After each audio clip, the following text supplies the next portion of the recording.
Assalamualaikum warahmatullahi wabarakatuh.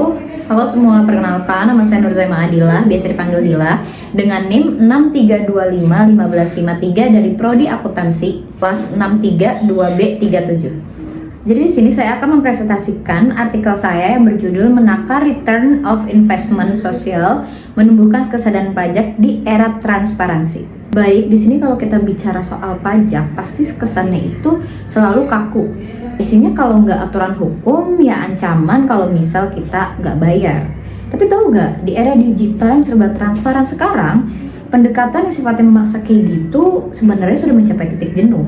Di satu sisi, pemerintah kita sudah melakukan lompatan teknologi yang cukup oke dengan Cortex System atau integrasi NIC menjadi NPWP. Jadi melacak aset atau administrasi itu sekarang jadi gampang banget buat negara. Tapi anehnya, kenapa kecanggihan ini nggak otomatis bikin masyarakat kita jadi rajin bayar pajak? Kenapa malah muncul fenomena digital tax anxiety atau kecemasan digital, terutama di kalangan kelas menengah dan UMKM? Ternyata artikel ini menyoroti adanya asimetri informasi atau ketimpangan komunikasi. Pemerintah kita itu agresif banget memperbarui cara memungut pajak di hulu, tetapi lupa cara memperbarui tanggung jawabnya di hilir. Apalagi sekarang itu netizen kan kritis banget ya. Begitu kita buka sosial media, isinya berita korupsi, gaya hidup mewah atau hedon dari pejabat-pejabat oknum, atau fasilitas publik yang belum merata secara keseluruhan.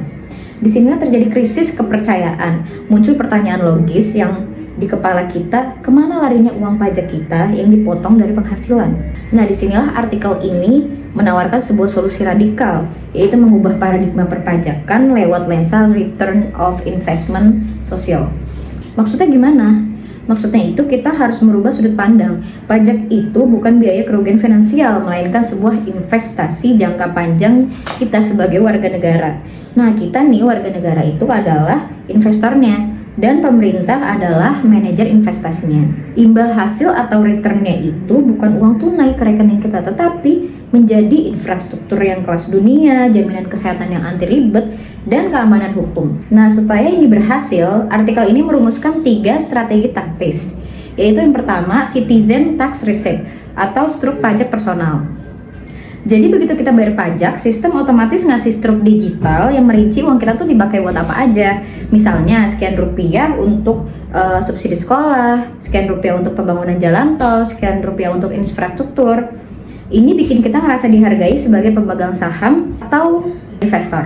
Yang kedua, open social auditing.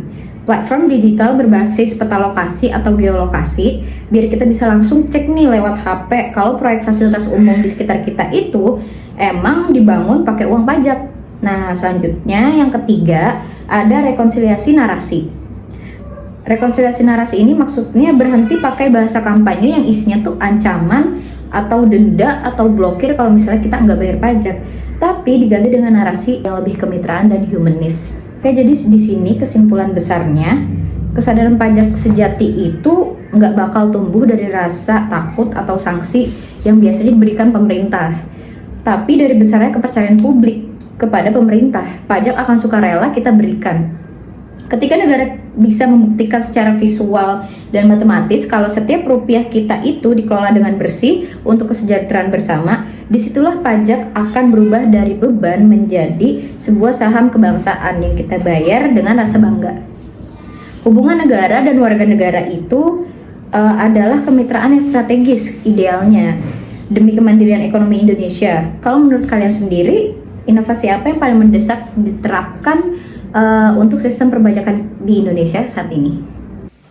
Yuk kita kawal terus transparansi pajak ini demi kemandirian Indonesia di masa depan.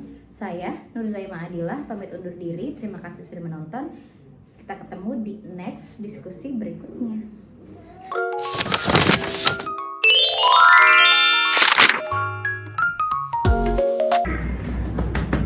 Dia mati. Sebel.